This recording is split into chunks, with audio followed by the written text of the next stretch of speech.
can we have cameras? I like cameras. And are we recording? Oh, we are recording. Great. Okay. It's a little after 9 o'clock. It's May 15, 2024. This is the public collective bargaining session between United Faculty of Florida and Pasco Hernando State College. As I just mentioned, Caitlin, I sent you all a proposal in response to the compensation proposal made at our last meeting by the union. I think the last meeting, if I recall correctly, was April 12th. So we've been busy since that time, trying to crunch numbers, work on the budget. Lots of things have been happening. I'm sure some of that y'all are very aware of. And my understanding is we're still awaiting the governor to sign the budget, unless that happened last night. But so we're continuing, obviously, to negotiate with the assumption that hopefully that does get signed, or is at least no less favorable than it looks now. But obviously, anything that we tentatively agree on has to be ratified by the board and the bargaining unit anyway. So we're going to move forward under the assumption, hopefully, that those matters take care of themselves soon. I'm going to share my screen, if I can do that here, and put up the proposal. Yeah, Brian, in a meeting yesterday, Division of Florida Colleges said the bill hasn't even been put on the budget on the governor's desk yet for review, so still waiting. Yeah, I think it had until the end of June in which to do so. So y'all probably know better than I do in terms of when that may happen, if anybody knows, but don't profess to know the ins and outs of the politics with all these bills. All right, so hopefully you can see, am I sharing the proposal on the screen? Yes. Could you make it bigger, please? Yeah. How's that? Sure.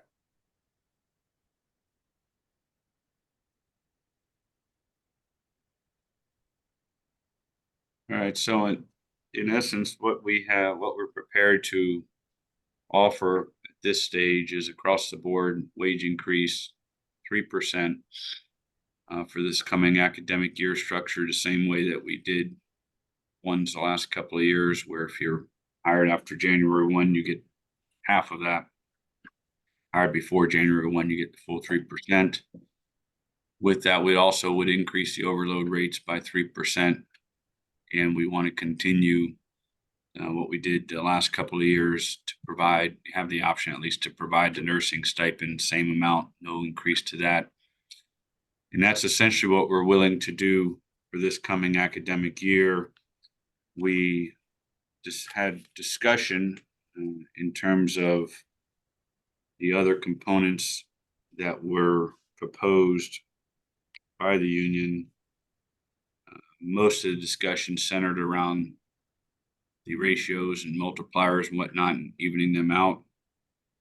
And that is something that we're still very much wanting to do, but not yet there. Still analyzing the fiscal impact of it. I think we're pretty optimistic about getting that done at some point here. The timing still is not right, essentially. The budget proposed out of Tallahassee is essentially flat in terms of cost to the revenue to the college, which the reality is, and we can talk about this. I know you all wanted to talk about some of the ins and outs of the fiscal side. The reality is a flat budget is really going backwards because of increased inflation and whatnot. But that is something that I think the good news is everybody, I think, is on the same page and wanting to get that done. I know it sounds a little bit like a broken record that we've been talking about that for a couple of years now. And that's not lost on us, but we are optimistic and that there is the light at the end of the tunnel on that. but we're simply not in position yet to be able to do it. The other components in terms of earned degree increases and longevity increases, we're not agreeable to that at this time. Again, simply looking at it from a budgetary standpoint, that's difficult to accomplish at this point. I'm happy to answer any questions or try and address some of the issues, or if you want to talk about or take caucus, however you want to do. This is the only proposal that we have for this morning. We're still, as with the April session, kind of focusing on the compensation. We know we have to look at some other areas, probably the contract, to tweak it here and there. But obviously a big ticket item is compensation.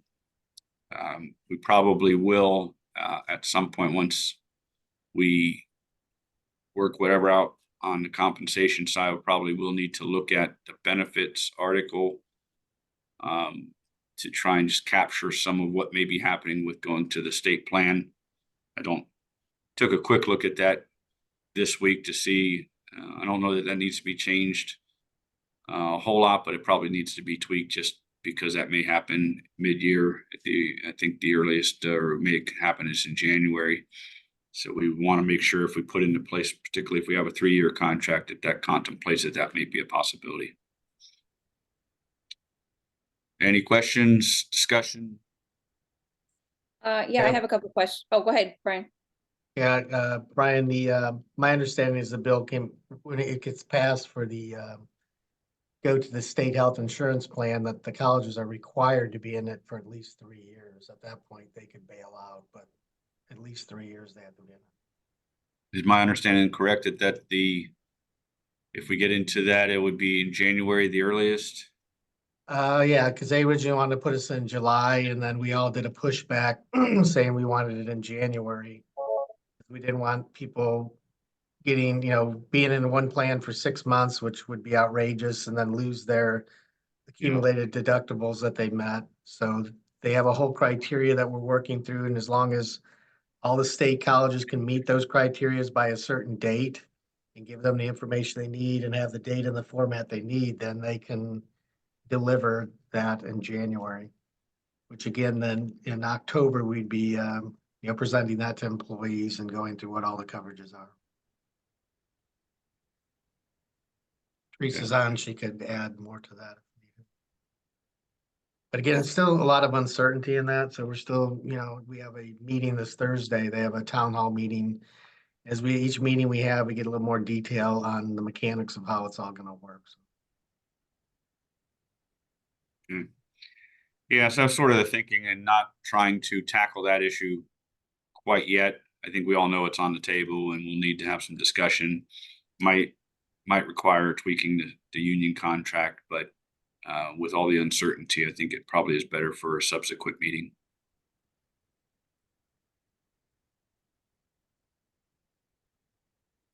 Caitlin?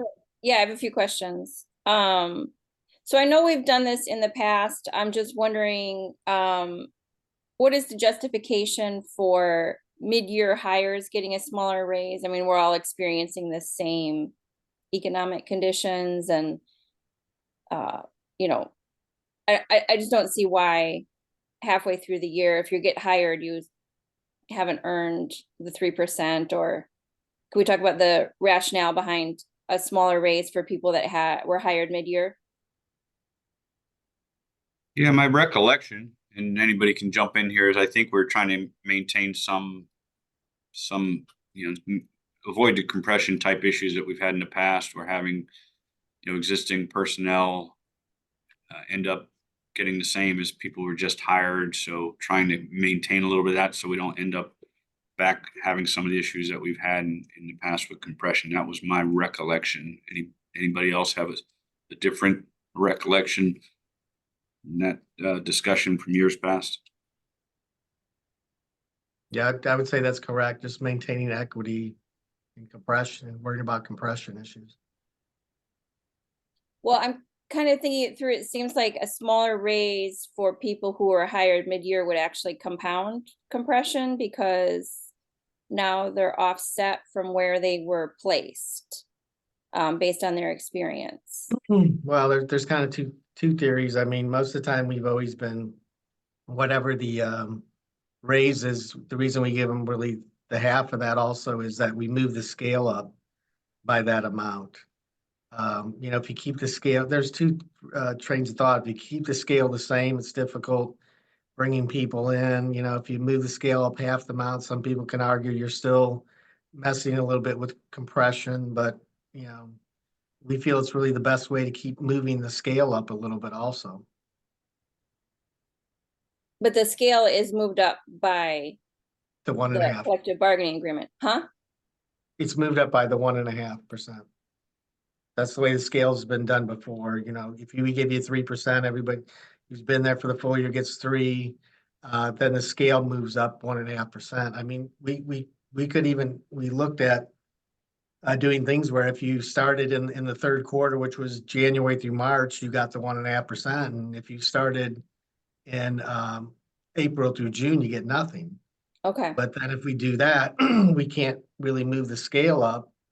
Because if you move the scale up, if that person was hired at the beginning of the scale, you got to give them a raise anyways. okay. And then I was doing the math for B. So if our overload rate is just for college credit is $45 an hour, a 3% raise would bring us to $46.35 an hour. And if we have a 15-week 3-credit class, a 3-credit class would be 45 hours. That's, oops, I messed that up. So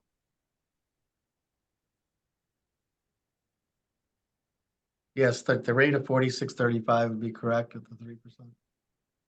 that would,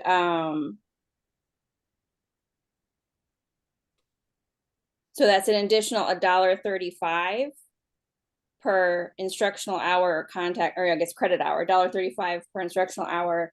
And then if you have a 3-credit class that meets for the semester, that's $1.35 times 45 hours. That's $6.75. So for someone that's teaching a 3-credit course, their increase to the overload rate would be $60. Yeah, And $60 and I think it's 75 cents because it was if you taught 45 contact hours at the old rate, it was 2,025, so it'd be 2,085.75. okay, so we had talked about how SPC, their overload rate was $51 to $55 an hour, and HCC's overload rate was $76 an hour. So we are increasing our overload rate to $46.35 an hour. I'm not aware that Hillsboro's is that high. I can send you the CBA.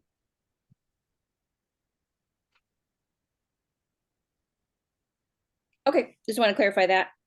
And for C, can you speak to the inclusion to at its discretion for the stipend for the nursing based on the pipeline money?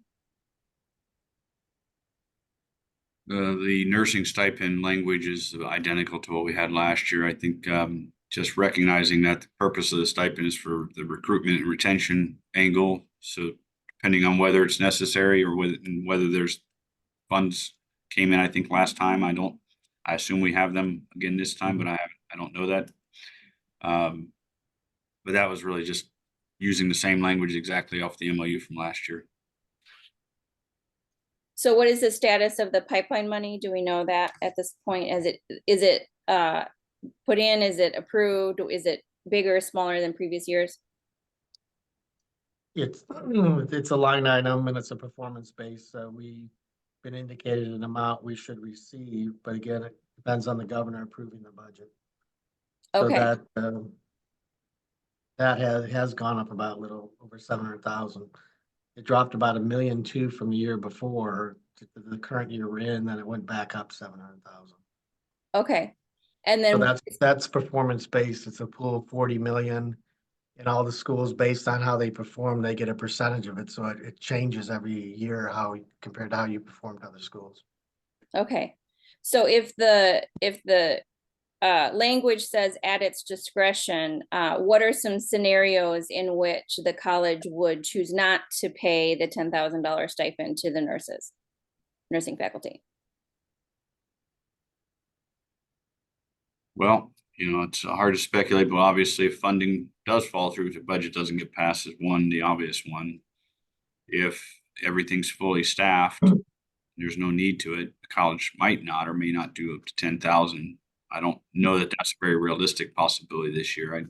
My understanding is probably not. Those are the potential. My recollection was, I think that the union wanted that language in there before in part, or was agreeable to it in part because of not wanting to establish separate rates really for the different faculty and wanted to sort of have this as an indication that it's recognizing that there's a unique challenge right now filling those positions. But my recollection is that the union was agreeable to that because there was some uncertainty in funding, and the union was not agreeable to having different starting salaries for different disciplines. But we did recognize the challenge in hiring nursing faculty and the discrepancy between faculty, nursing faculty salaries and what nurses could earn in industry. We agreed to it, but I don't know that it was something we necessarily supported. But the nursing pipeline is a separate line item in the budget, state budget, so the governor technically could scratch that out and veto that. Right, okay. We doubt he will, but he Right, could. it's a So possibility. that, I think that's a little bit, as Brian Koji said, related to the discretionary, because if he did scratch it out, then, we'd have to reconsider that. We'd have to use other monies to try and do that same thing. Okay, could there be any scenarios that are not based on pipeline money in which the college would choose not to pay the stipends? Like Well, scenarios besides, yeah. go ahead. Not really sure. I mean, just if we didn't get the pipeline, which I doubt he'll scratch out, but if he didn't, then we'd have to reconsider, because then we have to then figure out where else in the budget we got to reduce to try and come up with those funds. Okay. That answers my questions about this proposal.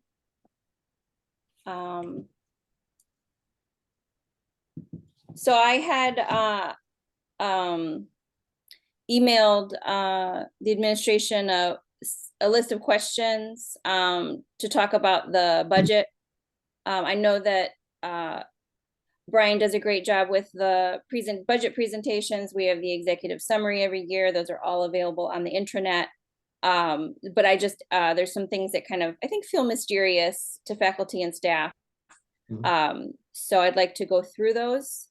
I know that a lot of this information is on the intranet. Brian, would you be willing to walk through on the recorded Zoom how employees can find all this information on our intranet? Sure.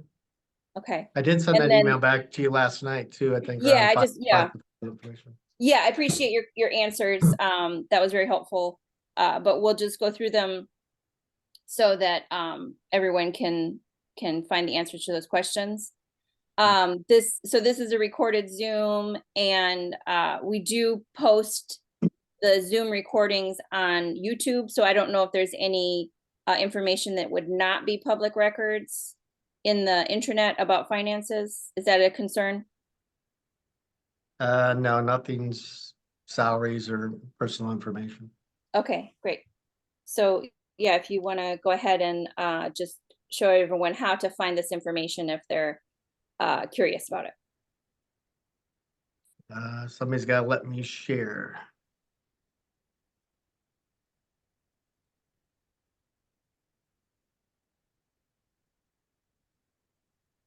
All right. Give me a second here.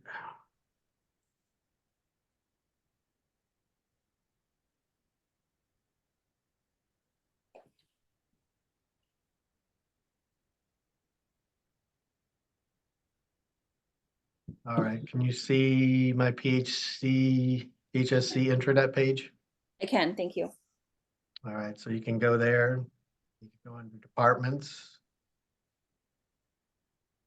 Financial services. There's various information about all different processes and procedures within the college, but related to budget wise, there's budget.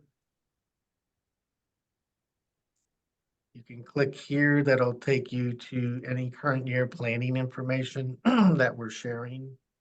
Any presentations, so if they're highlighted, there's documents attached to them. If not, eventually when that process is complete, those documents will be attached with all the final summaries once each of the processes are complete. Previous years are under prior year budget planning summaries, so you can go to previous years.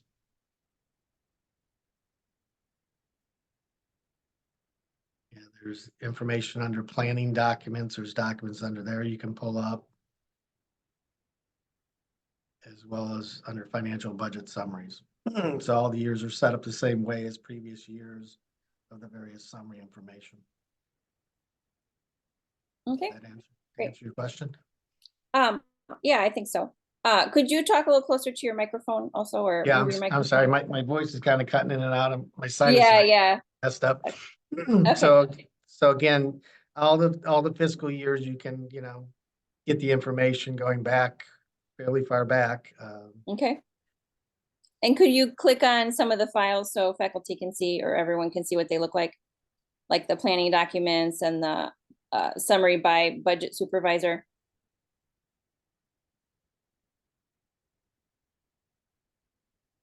We got some other dockets right attached to the where it's just an overview of the whole state, when the state gives us a whole summary. So every year after the budget session, they give you a whole summary, so you see how, the whole state's laid out. So when you can come in here, you can see that some of these things are line item budgets, like I indicated, Mhm. where the governor technically could strike them out.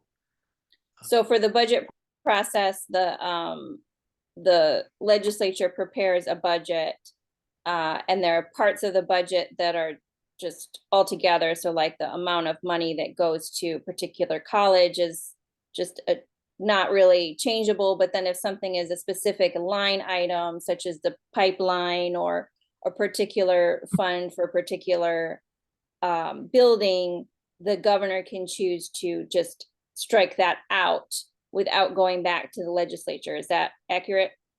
Yeah, there's certain things that he can strike out. There's other things he cannot. Right, okay. So again, like last year was a really good year. The last 2 years, previous years were good years. The state funding, there was almost 13.4% for the whole system. And it does a breakdown showing, these show what it was originally, then what they proposed, what the change was.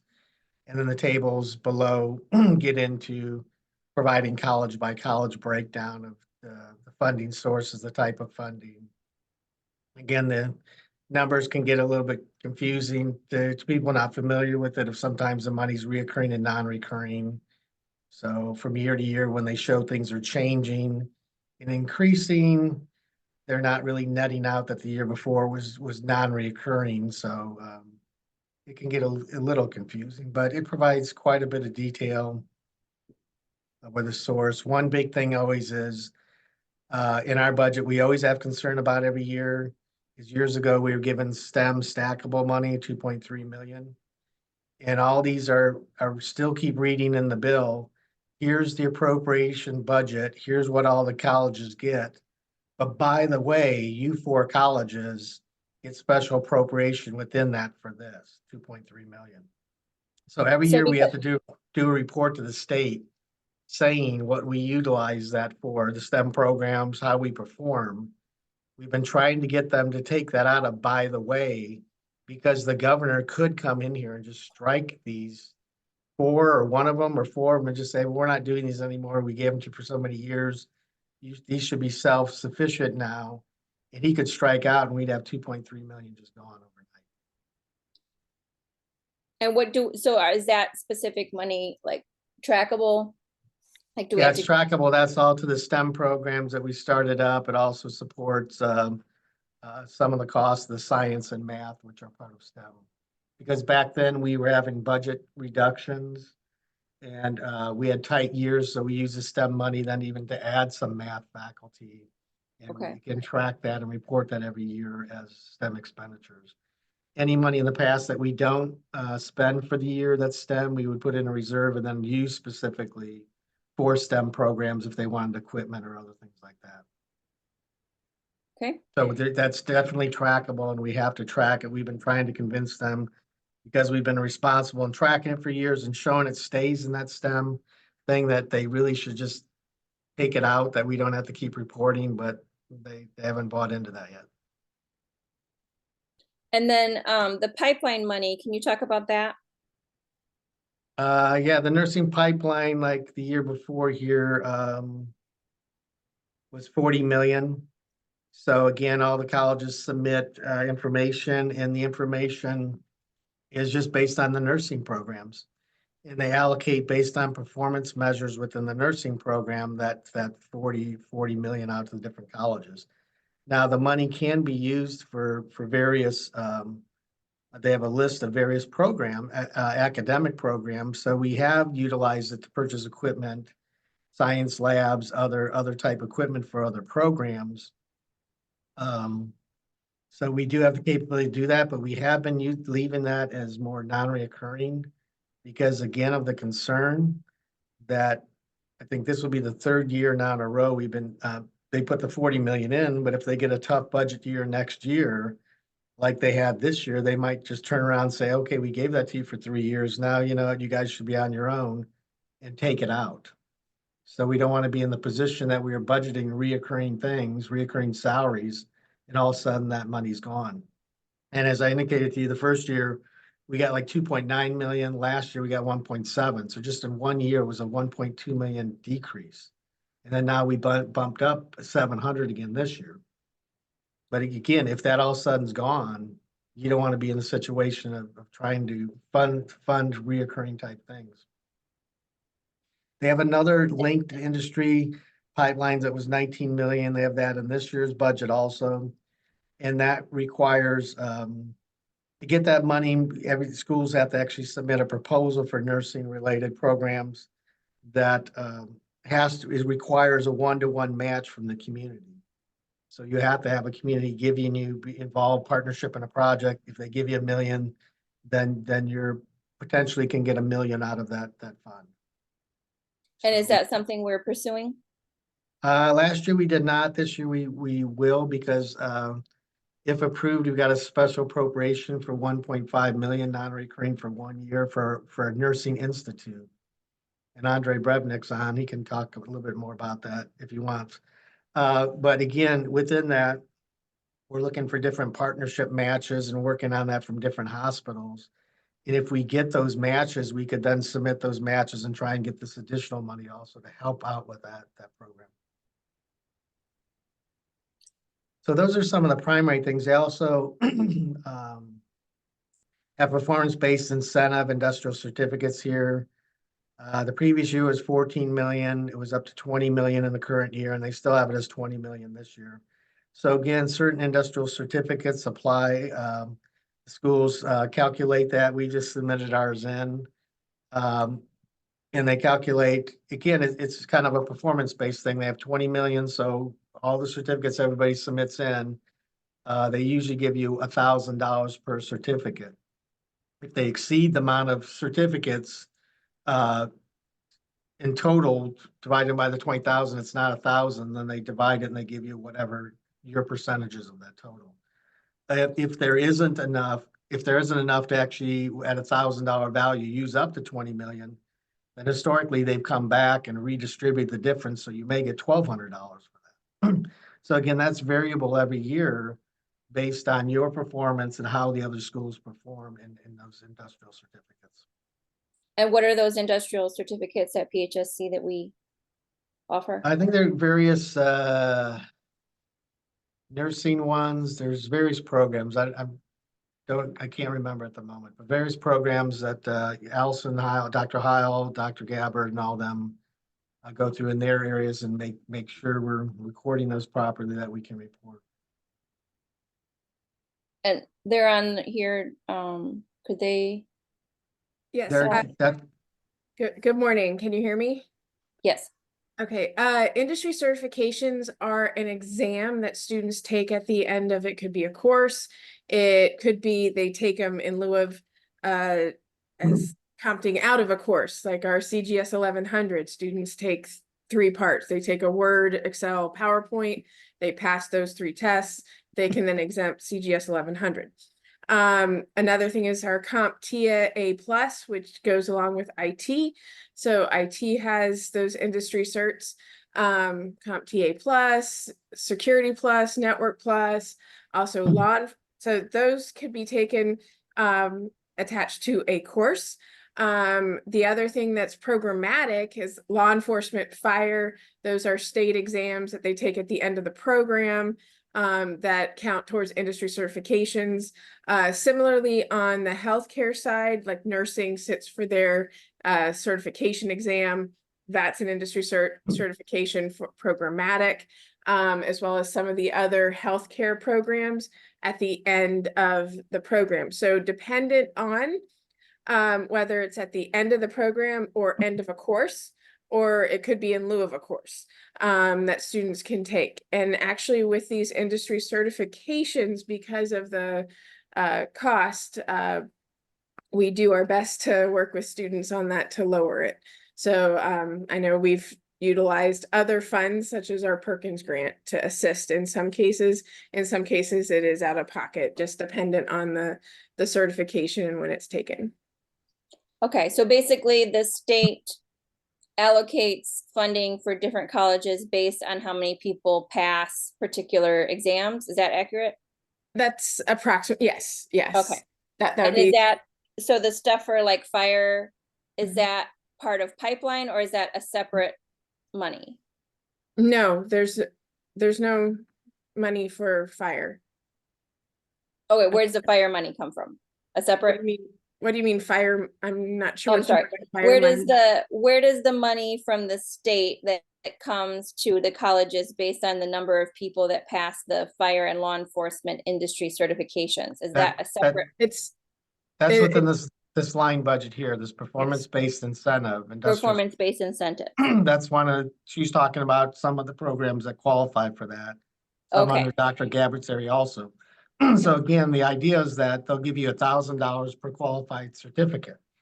okay, If all the schools submit more than what the 20 million would be, then they reduce that $1,000 amount to divide it by that everybody gets something for every certificate. If now the everybody- pipeline, oh, go ahead, And the pipeline is separate money. separate, Nursing And- pipeline is specific, a line item here. okay. And then the nursing pipeline, is that money tracked or does it go into the general fund of our college? No, that's tracked. It has to be tracked, the detail, what we spend it on, if not spent, reserved up, and then reported on the following year, what you spend it on. Okay, and then what are the acceptable things that pipeline money can be used for? Dr. Gabardon, I remember Yeah, there was it there was a can- whole yeah, Q&A it- list of things. Okay, Yes, equipment, which we have spent much on, stipends to support faculty, recruitment efforts, program development. Some can be used for scholarships for students, so just a variety of things to support growth in nursing and health programs in general. okay, great. And then regarding the multipliers and the Joint Compensation Committee recommendations, what is the timeline for making decisions on that? I think we've had initial discussions and I'm clear on what the change does to the adjunct and overload faculty contracts. But I need to meet with the academic deans, the 3 of them, and have a little more discussion of the impact on the full-time staff and to really calculate what that cost is. Okay, so we're waiting on a calculation of the cost of the multipliers for supplemental contracts for full-time faculty, is that correct? The overloads and the adjuncts, I'm fine because it's easy to calculate what the differential is. Right, I'm meeting with them to talk more about the full-time faculty person. You know, Right, it's because part of their that- load, how it plays into their load, how it would, what the equation would be and what the dollar figure would be in impact, because that's a little more complicated. So I wanted to make sure I sat with them and then go through that so we have a real number. okay. That answers that. Okay. I guess I'm ready to go through the questions, the general budget questions I had. If we wanna, I have a PowerPoint. We wanna do that? Sure, I can, Okay. I gotta stop sharing, don't I? Stop share. All right, go ahead. Okay. Let's see. Is that the one I want? No, okay. Okay.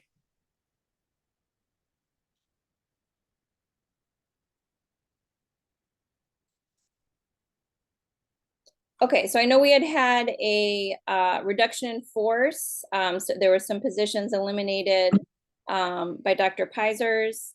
I believe it was $1 million or 1.5% of our budget. So I was wondering, what is the college planning on using those funds for? As I put in my response, to cover inflationary cost, and later you asked me what inflationary cost is, so I can answer that later if you want. Sure. So, so then with that money, is the college planning on hiring any new staff? Or, yeah, new staff? Again, we're in the early part of the budget planning. We haven't finalized it, so we haven't made any decisions on adding any new positions yet. So, are you considering adding new positions? Is that on the table? Well, there's always considerations and offer requests for new positions and upgrades, but again, we're evaluating that based on our strategic plan. Okay. And when will those decisions be made? I know that there's a budget workshop with the board next Tuesday. Yes. Okay, Yeah, well, we presented the budget. The budget presentation, if you see in the board, is really talking about the revenue and then talking about some of the expense and some of kind of the strategic initiatives. With not a lot of detail about the expenditures yet, because we want to get some feedback from them if there's other strategic initiatives they're interested in. And then that allows us to then regroup and then do a final review of the budget and then put that together for month end, beginning of June. Then again. okay.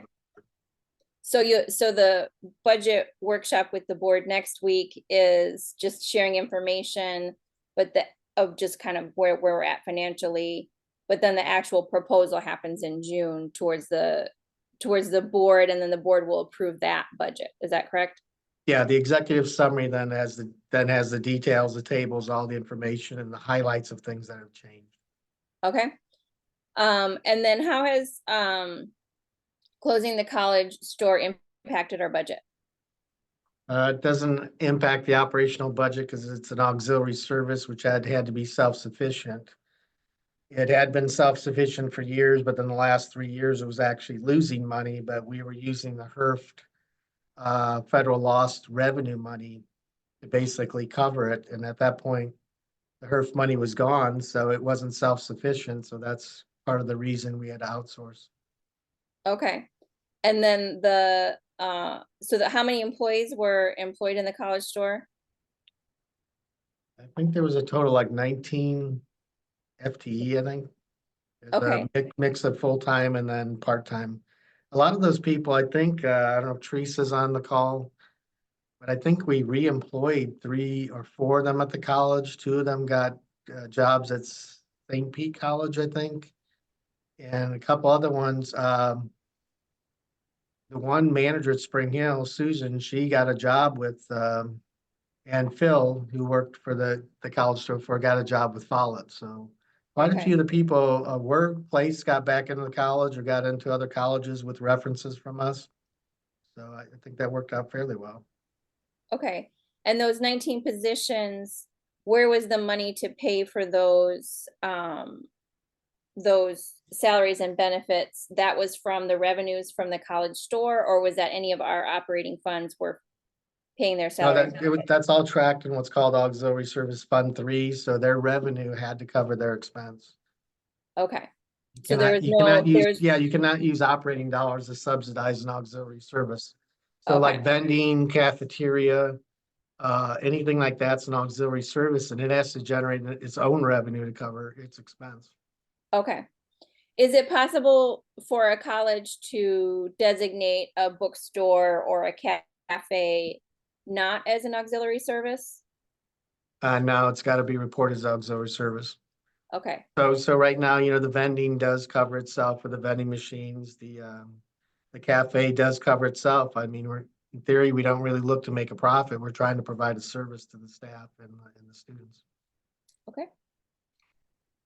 And, okay, so the fund balance, you had shared the numbers, but how has the fund balance or the reserve changed since the pandemic overall or each year?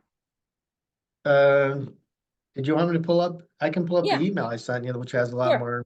Or Better- yeah, I guess I could too if we, Yeah, why don't you go ahead and pull that up? Yeah. Because it has some tables I threw in there for you. too. Yeah.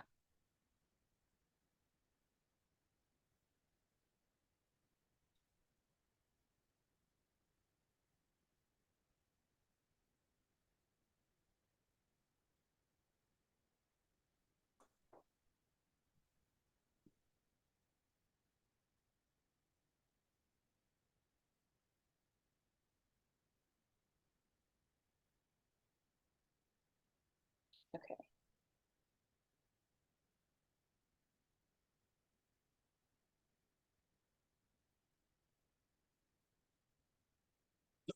All right. So here's the fund balance information from 18 to last year. Yeah, the fund balance, in the note, there's required to be a minimum 5%, but it's not supposed to be over 5%, so. It really Not makes. supposed to no- be over 5%. Can you Yeah, explain it's that? not supposed to be under and it's not supposed to be over, so. It's impossible to manage down to that exact level. Okay, But within there in fiscal year 21, 22, they basically said, well, you can exceed the 5%.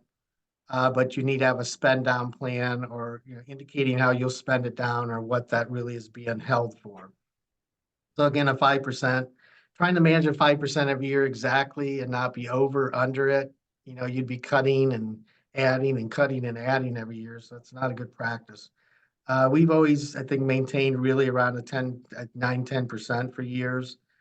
We beefed that up a little bit over time, as you can see, from 9.49% to 16.9, 17%. The average college last year had an 18% fund balance, so we're slightly under the average.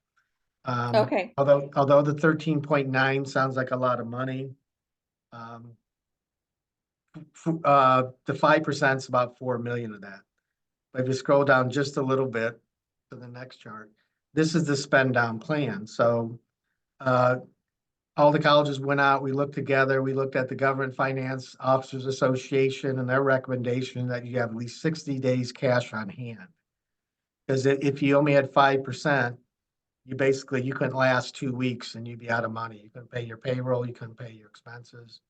So if you do that formula, like all of us looked at, in addition to the 4 million they're telling us we have to keep at 5%, you need another 6.8 million. So you really need 10.8 million on hand for our college our size, just to go 60 days in case there was a slowdown in payment. Say, you had a hurricane, students couldn't pay you tuition, you're not getting that revenue. The state, they have a slowdown and some reason they can't pay you at the speed they need, we would have to go somewhere to cover those costs and keep paying payroll and keep paying our operating expense. So So that's, so that's about 15% that, so, yeah, so it's about 15%. So we're just basically, the difference of what we're over that, we're basically saying we want to keep some money for technologies constantly changing. We have to update. If you scroll down a little bit, as well as, deferred maintenance, which I talked a little Okay. bit more about what deferred maintenance is, and then to answer to one of your other questions. okay. So 60 days is 2 months, which is 2 out of 12. Oh, I did that wrong. Okay, Yep. yeah, so 2 out of 12 months, Yeah, that's 1/6 of any budget. and Mhm. 1/6 is, 16%. Okay, And it was the case, I mean, you had like Gulf Coast had that hurricane did damage, so you're bringing in no tuition revenue. So all your tuition revenue's gone. right. And then And even then, them, it took them, a couple of years to even get back to the level they were, so they were still missing all that tuition revenue. okay. And so then how did Gulf Coast handle that loss? Like what happened to their budget over the years? Were they helped out by the FEMA or the state? Did they have to do layoffs? Well, their budget's basically declined. They had a lot of people leave. They had a lot of vacancies. They had the market costs went up. People can afford to live there. So they struggled for a lot of years. The state really doesn't come in and provide you anything. We're in an insurance consortium. I think the next question, it talks about hurricanes. I think 25 of the 28 schools are in the insurance consortium for property insurance. And there's a maximum $75 million that the policy will pay out. So if a hurricane hits, and a lot of the hurricanes in the last couple of years have come in one part of the state and they go up the whole state, and they're finding 4 or 5 schools are being hit. So if those 4 or 5 schools are hit and there's damage more than 75,000, the insurance ain't gonna pay any more. So then it comes back to the individual schools to have to start kicking that in versus just paying your deductible. Now you're responsible for that. And then on top of that, then you're running to the Fed, to FEMA to say, come on, I need some help, but FEMA's slow in reimbursing you. They can take 2 to 3 or 4 years to reimburse you after the fact. So again, that's why fund balance is important, because then you can keep operations going as well as fund some of those repairs, at least get, parts of the campus functional again and get going again and get your revenue stream going, getting your service going to students again while you're waiting for that FEMA money. We Okay, haven't yet exceeded, knock on wood, the 75 million in damage all in one year, but that definitely could happen. If you get multiple hurricanes coming through in one year and hitting multiple campuses, colleges, you could exceed the 75 million. okay. And then did Gulf Coast or Chipola have to do any layoffs? Do you know?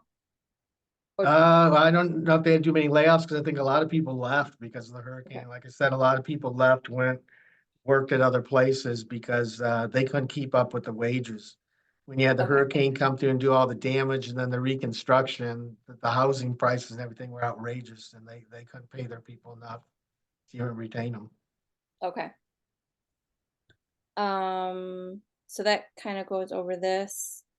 And again, the other one was, if we have a state reduction this year, the operating budget was basically flat, but the performance-based items, they reduced us by 29,000. Okay. Thank goodness we generated some enrollment growth. We did reduction in force to generate some money. Otherwise, we would add no new money. The state could come back again next year, because we've had it like this where they say, we're giving you nothing again. And you still got all these inflationary costs you have to cover. So having a fund balance allows you to say, what, instead of us finding out in the typical year, we find out end of May, June, you're not getting any more money. Instead of panicking in June and saying, what do we need to cut? We need to cut $1 million, cut $2 million. We can say, okay, let's do a plan over the next year. Let's hit fund balance while we're doing that, so we don't make a drastic decisions that could affect the operation. Okay. So this talks about hurricanes. Have there ever been really big reductions in recurring funds from the state? You said the 29,000, was that what you just said? Historically not. I think a few years back, they approved the budget, then they did a certain percentage holdback, basically reducing our budget that they weren't going to pay us for the first 6 months. And I think it was a 3%. I'd have to look it up. Okay. And they held that back, but then unfortunately, because the state had a fairly good year that year and kind of rebounded, they gave us that 3% back. So we did have to worry about how we budgeted that. If that 3% was permanent, that how would we cover that cost, which again, there was that fund balance to do it. And then we would have at least 6 months at that point. If they didn't tell us by January they were going to replenish that 3%, we'd have 6 months to start planning how we're going to permanently reduce that from our budget. And then, fund balance could help that process as we ease through how we reduce. Okay. So major building repairs. Um, Yeah, basically, you know, from an operating standpoint, we do operating budgets like we do for any departments for facilities to handle the general maintenance and repair and upkeep of the buildings. But again, larger projects that are replacements, you know, replacing roofs, chillers, long-term projects that cycle through, you know, painting the buildings, so forth, basically have to be planned out, which is, we call it deferred maintenance. So we have a list of deferred maintenance projects. We prioritize them of the things we'll have to do over the next 3 to 5 years. And when we list all those out, we're at about $30 million of work we need to do on all the buildings to maintain the buildings in their current situation. And the only funding source we get for that is the capital improvement fee that the students pay, which is slightly under $2 million. okay. Now, this last year was the first year ever that the state actually gave out deferred maintenance money, and we received the 9.7 million, which went to 21 different projects that we've completed some and are still working on. But that was because they received federal money, and that federal money was passed through to all the different state agencies. But the likelihood of that happening again is not very good. Years ago, Okay. they used to give us some PICO money called Sum of the Digits based on a formula of how old your buildings are. And it could range from 200,000 to 700,000 to help you with some of your building repairs. But I think it was 6, 7 years ago, they did away with that. So Okay. you're really kind of on your own to maintain your buildings, and $2 million a year coming in capital improvement fee can't sustain the major type things that you just have to replace and upkeep over multiple years. So that's why, as we have excess money and operations at years, sometimes when vacant positions, other money like that, we'll transfer it over to a fund to help do these various repairs so that we have money to make sure we don't have leaking roofs and everything else and things not working. Okay. So can Other you, thing, go other ahead. things we're saving for, again, technology is always changing. We have budgets for reoccurring tech refresh on computers and other items, but we do have a phone system that's coming up, Avaya. Basically, a lot of phone systems aren't supporting the old existing physical phone on your desk. We convinced Avaya, Tom Hall and his group convinced Avaya to give us a 1 more year contract to sustain the system we have. But then we're gonna have to migrate to a newer system. And based on what other schools we're looking at and implementing, that could be anywhere from $1 million to $2 million one-time cost. Okay. We set aside money the same way for the ERP implementation, as well as set aside money for multiple phases of upgrades of the ERP system. Again, as well as I referred before, as a deferred maintenance for the building. Okay. And can you explain this? Any non-recurring one-time distribution is required to be approved by the board as part of the original fiscal year budget. The distribution criteria must be defined and be available to all full-time employees. Yes, you remember years back, when we had some lean years, we didn't give reoccurring raises, so we gave non-recurring raises. We usually gave them toward the end of the year in May. And then we had an audit finding from the state saying, well, under statute, that's considered a bonus. You're not really supposed to do that, but when you read the criteria in the statute, as long as, if we're gonna do that, as long as I put that in the budget for the board that I present to them in June for next July, and say, here's a one-time distribution we want to pay employees, but here's the criteria they need to do to earn it. And here's when we'll distribute it to them. And it includes all employees. So it can't be just senior management, can't just be faculty. It's got to be everybody, has that equal thing. So it's not then perceived as a bonus. So that really requires us to do that. The challenge with that is if we say, yeah, well, we might have, $500,000 left at the end of the year, so maybe we want to commit that to all employees by doing a one-time distribution. If I put that in the budget, everybody gets excited, hey, we're going to get this. And then we get to that point in the end of the year, you know what, we didn't have the cost savings we thought, enrollment maybe wasn't what we thought it would be. Now I can't deliver it to you. So, there's a little bit of struggle with that.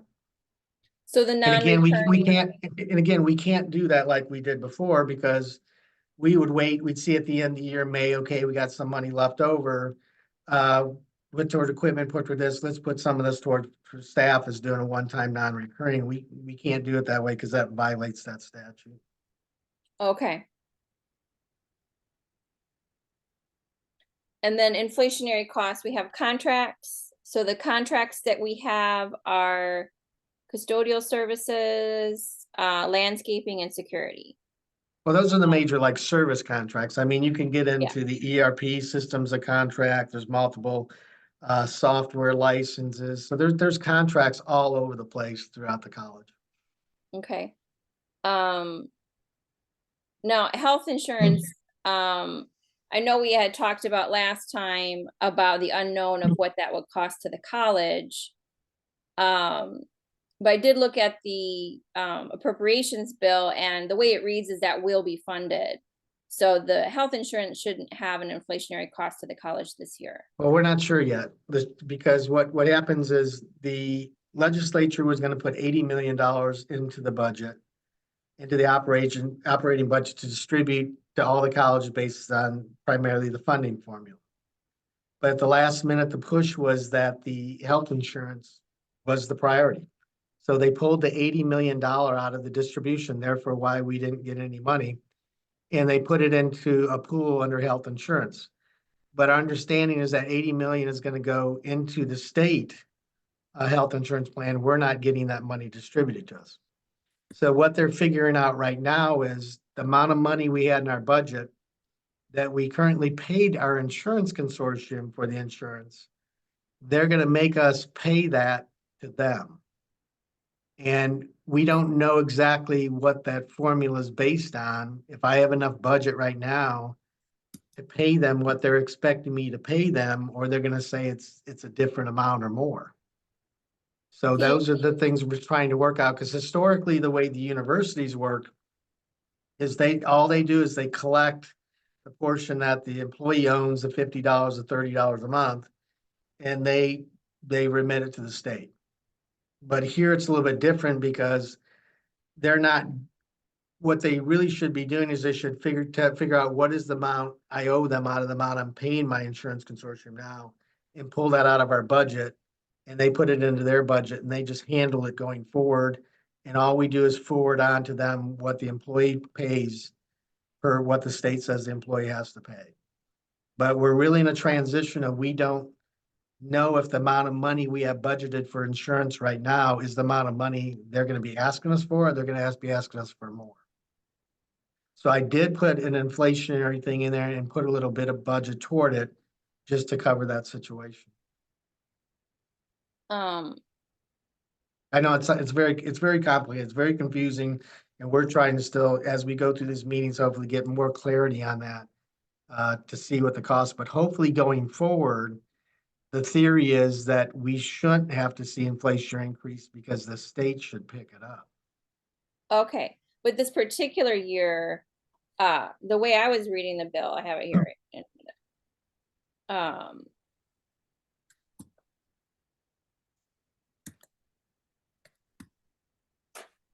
Okay,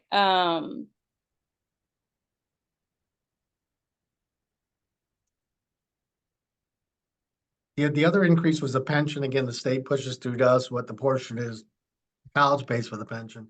Fortunately, this year it was a very tiny increase because the last 2 years it was extremely high.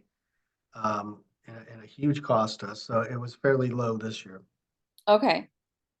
So there's the $80 million in recurring funds from the general revenue is provided for Florida College System institutions for increased costs associated with participation in the state group insurance program for this coming year. The funds shall be distributed to participating colleges based on increased costs to the colleges compared to their current health insurance programs. But so far in the discussions we've had with the state, they're up in the air on that interpretation. And part of the thing is the actuary study that was done, because they're saying this 80 million is additional they put in beyond what we already had in our budgets to pay for the current insurance we're paying. The original Right. X-ray study said that amount could be anywhere from 30 million. I think it was over 300 million. Okay, Because what's gonna happen is potentially people who weren't on the college plan because the state plans cheaper than what we could provide and premium cost. You may have people jump onto our insurance that weren't on our insurance before, which could raise the whole cost for the state to provide that. So, okay, again, we'd almost prefer that they tell us what the amount is, they reduce it out of our budget, and then they handle all inflationary increases going forward. So okay, we don't have to worry about that. But again, we're a little bit unclear, and they were a little unclear because they're used to what they're doing with the universities, and universities were always set up so that they just didn't get an insurance budget. An employee just paid the premium they're supposed to pay, and the college or university would just forward it to the state. okay, So we're Uh, definitely interested in getting more clarity on that. okay. I lost my window. So we had inflationary costs, health insurance, pension, building maintenance costs, just basically, everything goes up. Every company outside in the world deals with inflation, but unfortunately we don't, because tuition now has not increased for 12 years. So basically, we're ignoring inflation on the revenue side and depending on the state to basically give us money to cover inflation. Okay, Which this year And- they're not. The years before, the last 2 years, they were very generous and kind of catching us up. okay. Okay, what are you guys seeing right now? I'm seeing inflationary costs, contracts. Okay, I'm on a Mac, I can't find that window, now I'm very confused. You said crunchy numbers on custodial, yes. Like I said, custodial services rely heavily on part-time and full-time staff to control the cost. So it's extremely difficult to hire staff to do that at the cost and the benefit cost that the college has. In addition to when you have staff on hand yourself, they go on vacation, they're sick, and then you have no coverage. In this case, if somebody's out, they have to send somebody to cover. When you Okay. talk a little bit about USSI, which is our current cleaning company that won the contract, I think 2 years ago. The contracts are performance-based. There's not a specific required amount of employees they have to have. They have to perform those services to find in it for that price. So Okay. it's not a specific amount of employees. It varies, it bounces up and down as long as they meet the performance of doing the service required in the contract. So then do we know how many hours we are paying USSI to, like how many hours USSI is paying to the custodians? I believe they would have a report if we wanted to see that, but again, Okay.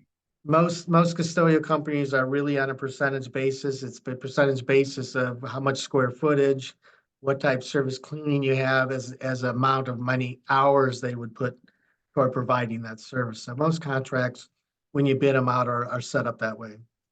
Okay, so I did request a contract and it was $1.2 million we paid to this multinational corporation.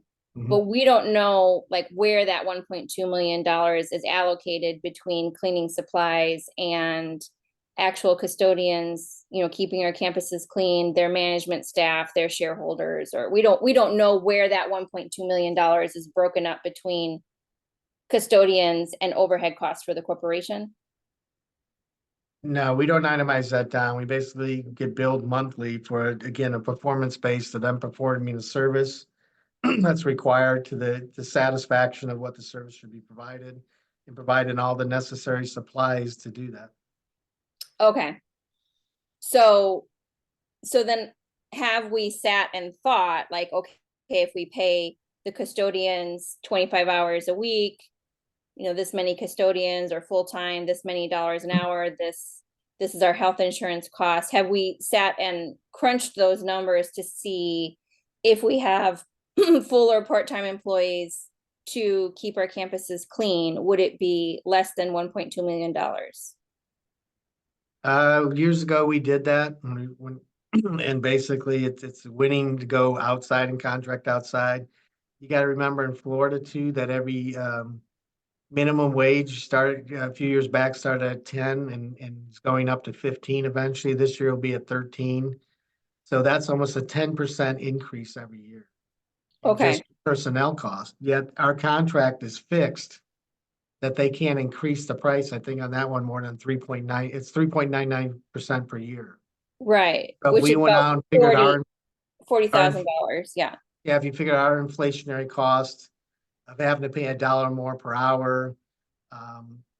You know, possibly having more managers to oversee, part-time staff in and out and train them.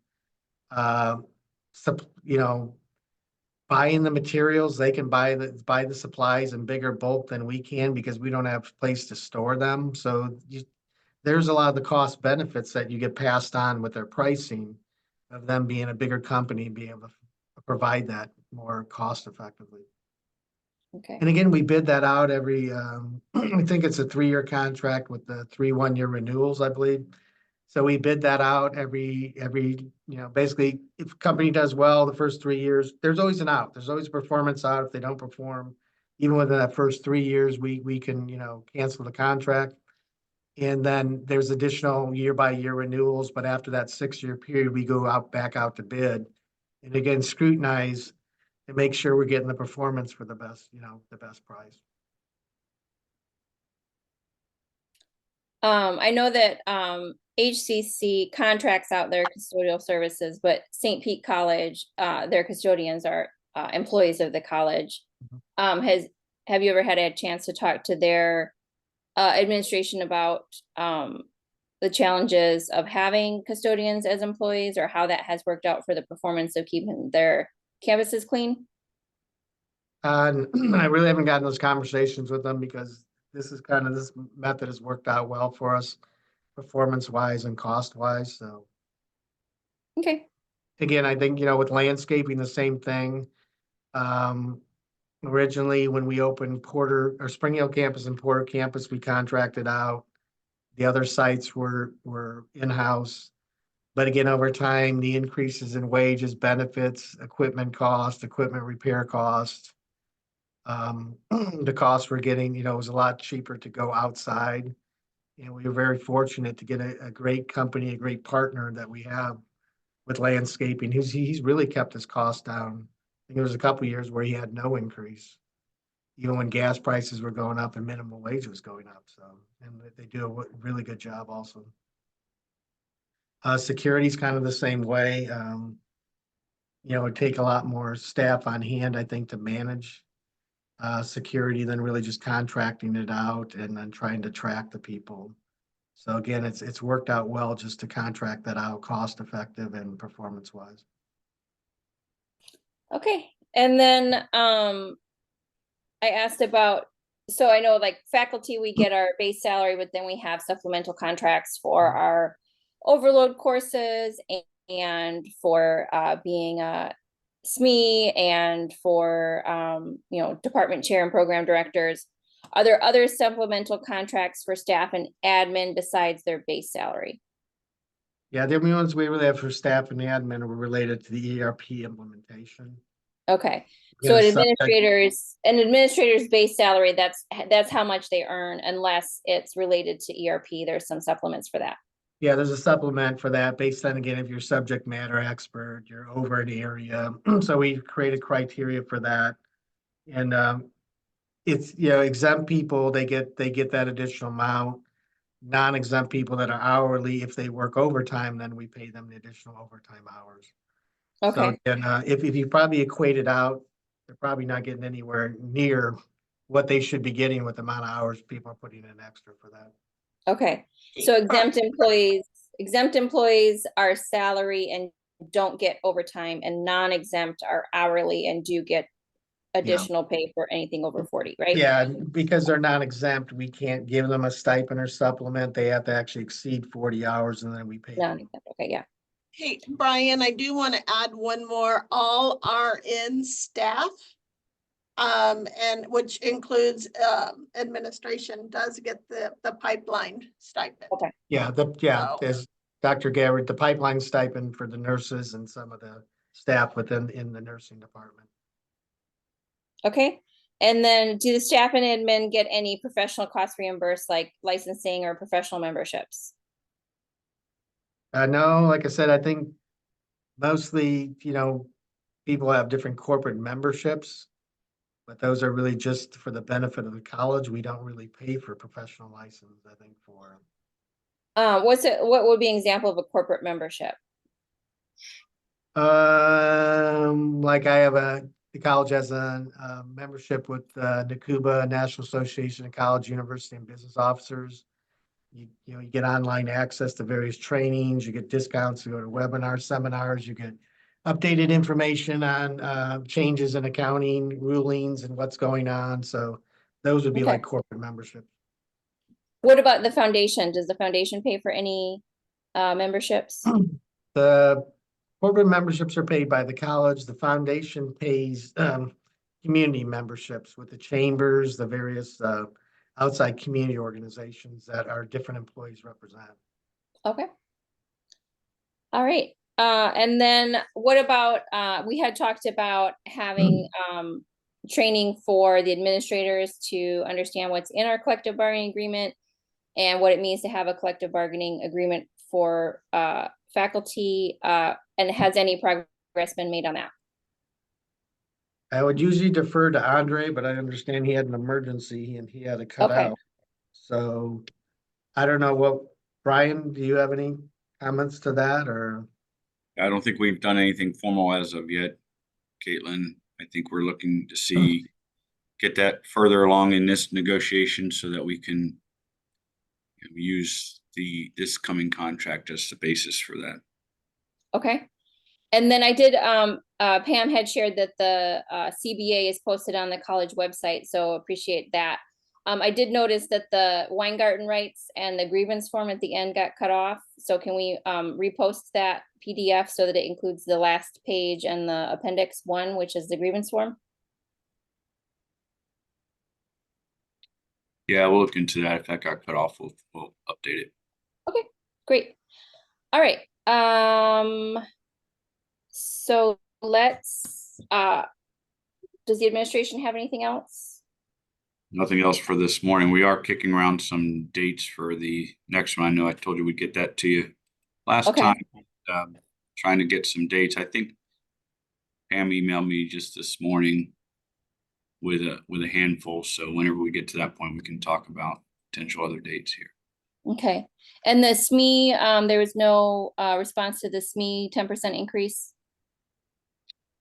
Yeah, subject matter expert. I think our position at this point is we're not agreeable to it. Maintain the status quo on that. Okay.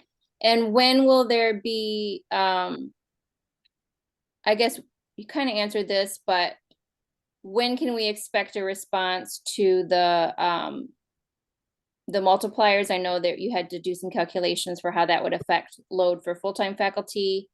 When can we expect a response to that? Yeah, I don't know if we can get more specific than what Brian mentioned. I think we're looking at still needing to study the fiscal thing. And has a lot of it has to do with everything else that y'all have just been discussing for the last hour and how all that works out. So waiting to see how that works out and then looking more closely at the multiplier issue. Okay.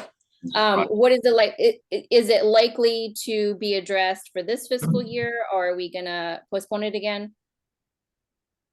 Really difficult to say, to be honest. We don't want to rule that out, but I'm cautious to say that it'll happen because I don't want to get anybody's hopes up either. I think, like I said, it's one of those things where everybody seems to be in agreement on where we want to be. It's a matter of making it fit with the math, so to speak.